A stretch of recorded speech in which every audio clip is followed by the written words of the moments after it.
अपने YouTube channel विद्या classes bye संतोष sir और Facebook page Santosh Kumar पे आप सभी का स्वागत और अभिनंदन करता हूं। और मैं आशा करता हूं कि आप लोग स्वस्थ होंगे, मस्त होंगे और आप लोग अपना काम बहुत ही अच्छे ढंग से कर रहे होंगे। कुछ लोगों का बहुत दिनों से कमेंट था कि सर थोड़ा सा हिंदी व्याकरण के जो क्वेश्चन है, समास, कारक, संधि, इसके बाद उपसर्ग, इस सब का कुछ है हम लोगों को वीडियो प्रोवाइड करवा दीजिए ताकि हम लोगों का कुछ हिंदी का व्याकरण मजबूत हो जाए, समझ में आ जाए। तो उसी के मद्देनजर देखते हुए मैं आप लोगों के सामने आज समास का कुछ प्रश्न लेकर के आया हूं और आप लोगों को आज इस वीडियो के माध्यम से समास को बेहतरीन ढंग से समझाने की कोशिश करता हूं और मुझे भरोसा है कि यह वीडियो आप लोगों को बहुत ही अच्छे से समझ में आएगी। और अगर आप लोगों को ठीक से समझ में आए तो कमेंट करिएगा और अपने दोस्तों के पास या अपने सगे संबंधियों के पास शेयर भी कीजिएगा, ठीक है। तो आइए आज हम इस वीडियो के माध्यम से देखते हैं समास, और समास को हम लोग बेहतरीन ढंग से पढ़ेंगे ताकि ये आप मैट्रिक के एग्जाम में भी समास के प्रश्न देखते हैं, इंटर के एग्जाम में भी समास से कुछ प्रश्न देखते हैं, और इसके अलावा अगर आप डीएलएड, बीएड या फिर अदर कॉम्पिटिटिव एग्जाम में अगर आप बैठते हैं तो वहां भी आपको समास से अर्थात हिंदी के व्याकरण से क्वेश्चन देखने के लिए मिलते हैं। तो आइए आज हम लोग देखते हैं समास के बारे में कि क्या होता है समास और इसके क्या प्रकार है, इसके क्या उदाहरण है। मैं आप लोगों को कुछ ट्रिक के माध्यम से भी समास को समझाने की कोशिश करूंगा और मुझे भरोसा है कि आपको समास आज बेहतरीन ढंग से समझ में आ जाएगी। तो आइए आज देखते हैं हम लोगों का पॉइंट है समास। देखिए हमने यहां लिखा है समास और ट्रिक के साथ। ट्रिक, मैं आप लोगों को कुछ ट्रिक बताऊंगा समास याद करने के लिए और उस ट्रिक को आप अच्छे से समझ लीजिएगा। तो मुझे भरोसा है कि 60-70% आप ट्रिक के प्रयोग करके समास समझ सकते हैं। लेकिन मैं 60-70 नहीं, मैं आपको 100% समझाने की कोशिश करता हूं। तो आइए देखते हैं क्या होता है समास। देखिए सबसे पहले है यहां समास। समास किसे कहते हैं? सबसे पहला प्रश्न आपको मिल सकता है कि समास किसे कहते हैं। समास किसे कहते हैं, समास के कितने भेद होते हैं, कौन कौन से भेद होते हैं, ये सारे इस वीडियो के माध्यम से आप समझने वाले हैं। तो देखिए समास, दो या दो से अधिक सार्थक शब्दों के मेल से बने शब्द को समास कहते हैं। तो आपको याद करना है कि दो या दो से अधिक सार्थक शब्दों के मेल से बने हुए शब्द को समास कहते हैं। एक बार मैं फिर से याद करवा देता हूं आपको कि दो या दो से अधिक सार्थक शब्दों के मेल से बने हुए शब्द को क्या कहते हैं? समास कहते हैं। तो ये समास का एक बेहतरीन परिभाषा है कि दो या दो से अधिक सार्थक शब्दों के मेल से बने शब्द को समास कहते हैं। तो आपको समास की परिभाषा याद हो जाएगी। इसके बाद नीचे लिखा हुआ है समास के भेद। तो आपको पता है या नहीं पता है तो आज पता हो जाएगा कि समास के कितने भेद होते हैं। तो समास के आप याद रखिएगा 6 भेद होते हैं। यहां दिखाई दे रहा है आपको समास के कितने भेद होते हैं। तो समास के 6 भेद होते हैं। तो सबसे पहले हमने आपको बताया कि दो या दो से अधिक सार्थक शब्दों के मेल से बने हुए शब्द को समास कहते हैं और समास के 6 भेद होते हैं। 6 भेद में आप देख सकते हैं सबसे पहले अव्ययी भाव समास है। अव्ययी भाव समास है पहला। दूसरा है तत्पुरुष समास। दूसरा समास का नाम है तत्पुरुष। तीसरा समास का नाम है कर्मधारय। चौथा समास का नाम है द्वंद्व समास। पांचवा समास का नाम है द्विगु समास और छठवें समास का नाम है बहुव्रीहि समास। तो मैं आपको 6 समास का नाम लिख दिया हूं और 6 समास है। सबसे पहले अव्ययी भाव समास, फिर है तत्पुरुष समास, फिर है कर्मधारय समास, फिर है द्वंद्व समास, फिर है द्विगु समास और लास्ट में है आपका बहुव्रीहि समास। तो आप एक बार फिर से याद कीजिए, कर्मधारय समास, तत्पुरुष समास, द्वंद्व समास, द्विगु समास, बहुव्रीहि समास और एक होता है कौन? कर्मधार। तो मैं बता दिया हूं। तो 6 प्रकार के समास आप याद रखिएगा, अव्ययी भाव, तत्पुरुष, कर्मधार, द्वंद्व, द्विगु और बहुव्रीहि। ठीक है। आइए मैं आप लोगों के लिए एक छोटा सा ट्रिक बनाया हूं और उस ट्रिक से भी आप 6 प्रकार के समास याद रख सकते हैं। देखिए क्या है ट्रिक। एक ट्रिक है अब तक द्वंद्वी, याद रखिएगा, अब तक द्वंद्वी। तो अब तक द्वंद्वी एक ट्रिक है जो समास याद रखने का 6 प्रकार जो समास के होते हैं ना, तो 6 प्रकार याद रखने का एक छोटा सा ट्रिक है जिसका नाम है अब तक द्वंद्वी। अब तक मतलब अ ब, तो देखिए अब तो अ से अव्ययी भाव समास हो जाएगा और ब से बहुव्रीहि समास हो जाएगा। तो दो समास हो गया अब से। अब से दो समास, अब से अ से अव्ययी भाव और ब से बहुव्रीहि। फिर आइए तक, अब तक तो त से तत्पुरुष समास और त में लास्ट में क है तो क से कर्मधारय समास। दो समास यहां से अ आ ब से दो समास, त आ क से दो समास। इसके बाद द्वंद्वी तो द्व से द्वंद्व समास, द्वि तो द्वि से द्विगु समास। तो ये 6 समास आप इस ट्रिक से याद रख सकते हैं। फिर से एक बार ट्रिक बता देते हैं। अब तक द्वंद्वी, अ से अव्ययी भाव, ठीक है, ब से बहुव्रीहि, तो आ क तो त से तत्पुरुष, क से कर्मधारय, द्वंद्वी तो द्व से द्वंद्व समास और द्वि से द्विगु समास। तो आई होप कि आप लोगों को ये ट्रिक याद हो गया होगा। अब तक द्वंद्वी तो समास के कितने भेद? 6 भेद, ठीक है। अब आते हैं सबको अलग अलग कैसे बनाएंगे, अलग अलग बनाने के बाद पहचानेंगे कैसे। तो देखिए सबसे पहला है अव्ययी भाव समास। देखिए सबसे पहला जो समास आपको दिख रहा है उसका नाम है अव्ययी भाव समास। यहां लिखा गया है अव्ययी भाव समास किसे कहते हैं? तो जिन शब्दों के प्रारंभ में उपसर्ग लगा हो उसे अव्ययी भाव समास कहते हैं। आइए एक बार फिर से हम समझाते हैं आपको कि अव्ययी भाव समास क्या होता है। तो मुझे भरोसा है, विश्वास है कि आप लोग उपसर्ग तो जानते होंगे। उपसर्ग का मतलब होता है कि किसी शब्द के प्रथम वाले शब्द होते हैं उसको उपसर्ग कहते हैं, ठीक है। और एक होता है प्रत्यय, तो किसी शब्द के अंतिम में जो लगा रहता है उसको हम लोग प्रत्यय कहते हैं। तो जो प्रथम में लगा हो उसको उपसर्ग। तो यहां बता रहा है कि अव्ययी भाव समास किसे कहते हैं। तो अव्ययी भाव समास का मतलब आप याद रख सकते हैं कि जिस समास के प्रथम शब्द या प्रथम अक्षर क्या हो? उपसर्ग हो। तो जिस समास का प्रथम अक्षर क्या हो?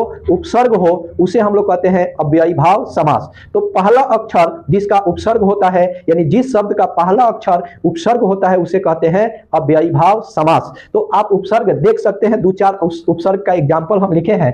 जैसे यहां देख लीजिए कि जिन शब्दों के प्रारंभ में उपसर्ग लगा हो, मतलब शुरू में उपसर्ग लगा हो, उसे कहते हैं अव्ययी भाव समास। जैसे देख लीजिए यथा उपसर्ग होता है ना, आ उपसर्ग होता है, भर उपसर्ग होता है, निर उपसर्ग होता है, प्र उपसर्ग होता है और फिर प्रति ये भी उपसर्ग होता है, ठीक है। तो ये कुछ उपसर्ग हम उदाहरण दिए हैं ताकि आप लोगों को पहचानने में कोई दिक्कत ना हो। तो ये सारे के सारे उपसर्ग हो गए और यहां से आप कुछ एग्जाम्पल देख सकते हैं अव्ययी भाव समास के।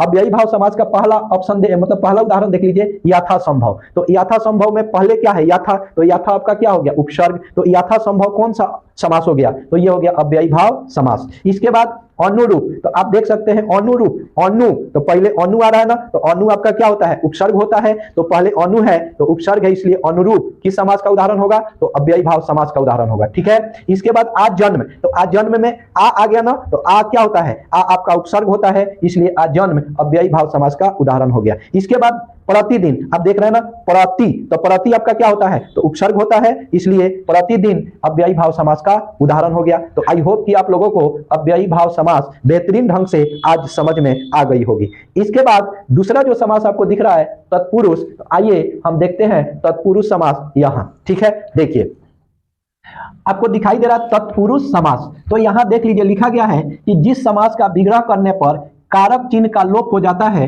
उसे हम लोग कहते हैं कौन सा समास? तत्पुरुष समास। फिर से मैं आपको समझा दूं, देख लीजिए तत्पुरुष, तो इसमें बताया है कि जिस समास में कारक चिन्ह का क्या हो जाए? लोप हो जाए, मतलब कारक चिन्ह छुप जाए, उसको हम लोग कहते हैं तत्पुरुष समास। तो जिस समास में कारक चिन्ह छुप जाता है उसको कहा जाता है तत्पुरुष समास। अब कारक क्या होता है? तो आपको कारक पता होगा, और नहीं पता होगा ना तो मैं आपको कारक का भी एक अलग से वीडियो प्रोवाइड करा दूंगा ताकि आप लोग कारक को भी अच्छे ढंग से समझ सकें। तो आपको अभी तो याद होगा कारक, या नहीं याद होगा तो हम बता देते हैं। कारक 8 प्रकार के होते हैं और 8 प्रकार का कुछ ना कुछ चिन्ह होता है। जैसे आप लोग पढ़े होंगे कि कर्ता ने कर्म को करण से, तो इस तरह से 8 प्रकार के कारक होते हैं। तो उसका जो चिन्ह होता है वह चिन्ह ये तत्पुरुष समास में छुपा हुआ रहता है, तो उसे हम लोग कहते हैं तत्पुरुष समास। यानी जिस समास में कारक का चिन्ह क्या हो? छुपा हो, या लोप हो उसे हम लोग कहते हैं तत्पुरुष समास।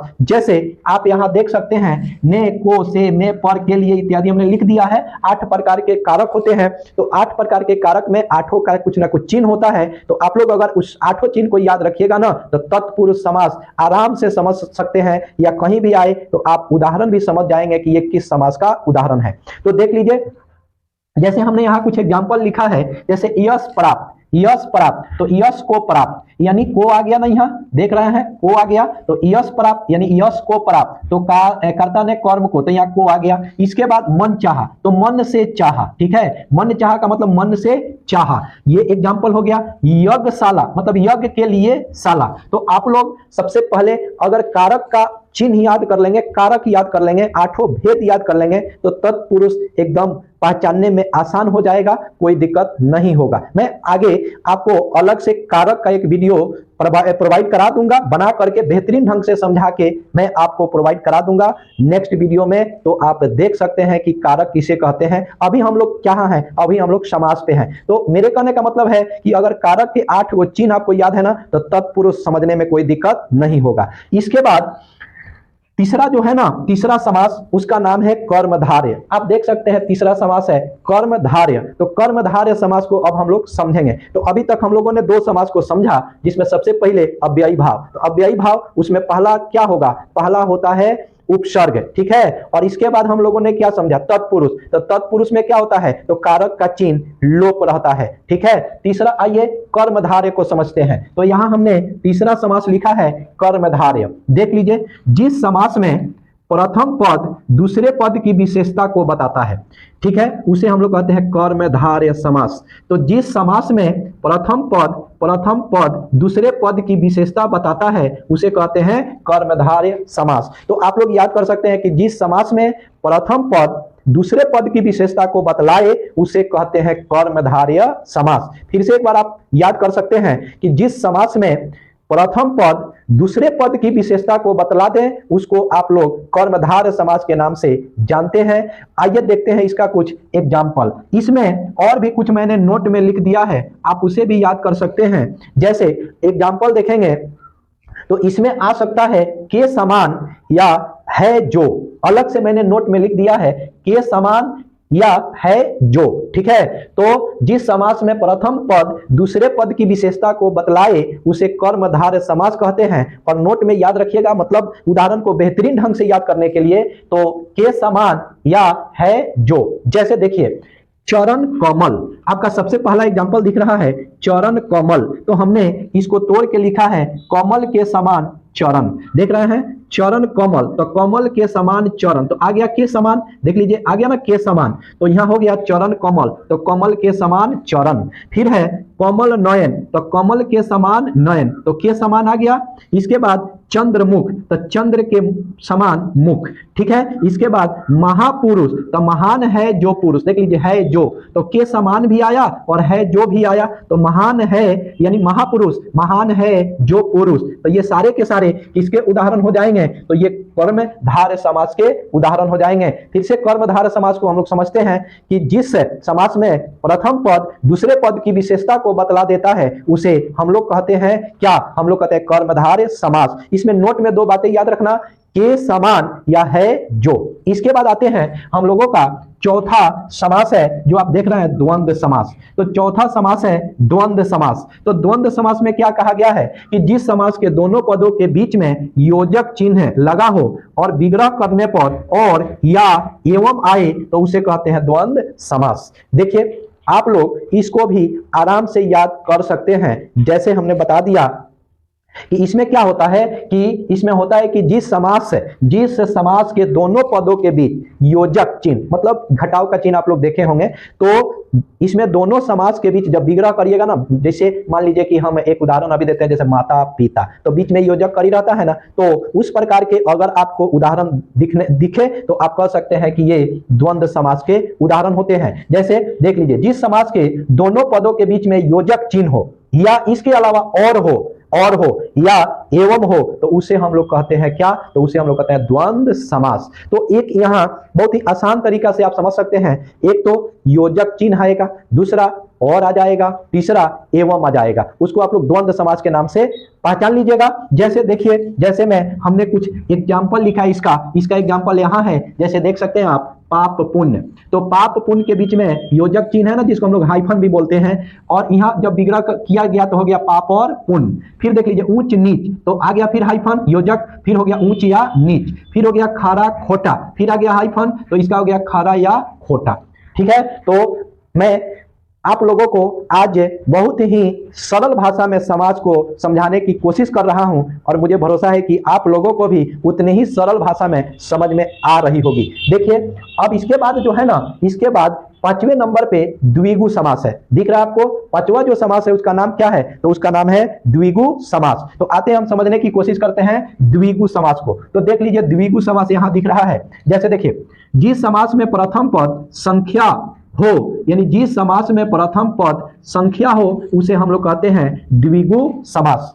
देख लीजिए, अगर आपको द्विगु समास पहचानना हो तो आपको पहचानने में और भी आसानी होगी। प्रथम संख्या हो, प्रथम जो पद हो वो संख्यावाचक हो। ठीक है, प्रथम पद क्या हो, संख्यावाचक हो। तो अगर प्रथम पद संख्यावाचक होता है तो उसे हम लोग कहते हैं द्विगु समास। ठीक है, तो प्रथम पद यानी जिस समास का प्रथम पद संख्यावाचक होता है, यानी संख्या को बताने की कोशिश करता है, उसे हम लोग कहते हैं क्या, उसे हम लोग कहते हैं द्विगु समास। आइए इसका हम लोग कुछ उदाहरण देखेंगे। जैसे दोपहर, तो यहां लिखा है कि दो पहरों का समूह। ठीक है, तो दो यहां आ गया ना, संख्या बता दी आपको दो। इसके बाद तिरंगा, तो तिरंगा तीन रंगों का समूह, तो यहां 3 आ गया। ठीक है, नवरात्र, तो देख रहे हैं नवरात्रियों का समूह, तो ये हो गया आपका कौन सा समास, तो ये हो गया आपका द्विगु समास। तो आई होप कि आप लोगों को द्विगु समास भी बहुत ही सरल भाषा में समझ में आ गई होगी। इसके बाद और अंतिम है समास जिसका नाम है बहुव्रीहि समास। देख रहे हैं आप,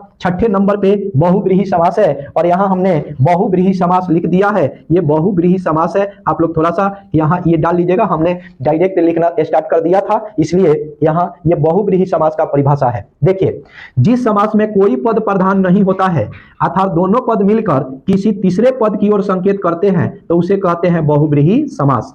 क्या है कि जिस समास में यानी बहुव्रीहि समास में कोई पद प्रधान नहीं होता है अर्थात दोनों पद मिलकर किसी तीसरे पद की ओर संकेत करते हैं तो उसे कहते हैं बहुव्रीहि समास। यानी फिर से आप याद कर सकते हैं कि जिस समास का कोई पद प्रधान न हो, जिस समास का कोई पद प्रधान न हो अर्थात दोनों पद मिलकर किसी तीसरे शब्द की ओर इशारा कर दे।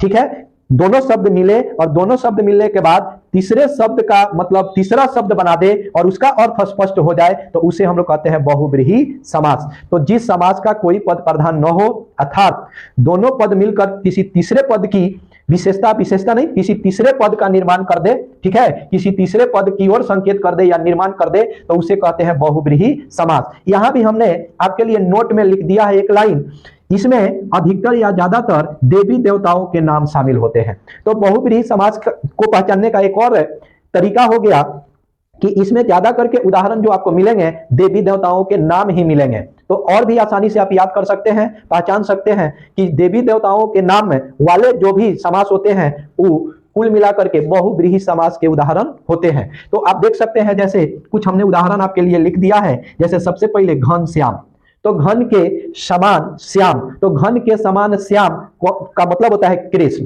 तो घन के समान श्याम अर्थात कृष्ण, तो ये दोनों पद मिलके घन घन श्याम, घन प्लस श्याम यानी दोनों मिलकर के तीसरे शब्द की ओर संकेत करते हैं जिसका नाम हो जाता है कृष्ण। फिर देख लीजिए लंबोदर, तो लंबा है उदर जिसका, तो लंबा है उदर, लंब यानी लंब प्लस उदर बराबर लंबोदर, यानी कि लंबा है उदर जिसका अर्थात उसको आप क्या कहते हैं, तो गणेश जी कहते हैं। इसके बाद गंगाधर यानी गंगा को धारण करने वाला, तो गंगाधर का मतलब होता है गंगा को धारण करने वाला। तो गंगा को किसने धारण किया था, तो शिव जी थे। ठीक है, तो शिव हो गए। इसके बाद दशानन, 10 आनंद किसके थे, 10 आनंद, तो 10 आनंद रावण के थे, तो यहाँ रावण की ओर इशारा हो गया। इसके बाद मृत्युंजय यानी मृत्यु को जीतने वाला, तो मृत्यु को जीतने वाला, तो इधर किशोर इशारा कर रहा है, तो जो मृत्यु को जीत लिया था उसको कहते हैं शंकर। तो ये सारे के सारे आज का जो पॉइंट था आपका समास का था। तो आई होप कि आप लोगों को समास बेहतरीन ढंग से अर्थात इतनी सरल भाषा में आपको याद हो गया कि कभी आप भूल नहीं सकते हैं और कहीं भी प्रश्न आए तो आप बना सकते हैं।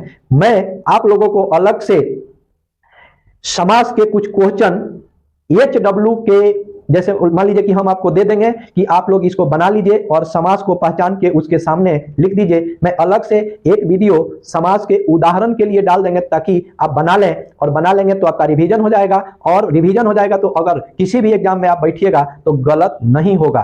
तो आज के वीडियो में बस इतना ही तक। आपको अगर यह वीडियो अच्छा लगे, ठीक है, तो अपने दोस्तों के पास शेयर कर दीजिएगा और कमेंट कीजिए कि आपको यह वीडियो कैसा लगा। धन्यवाद। जय हिंद, जय भारत।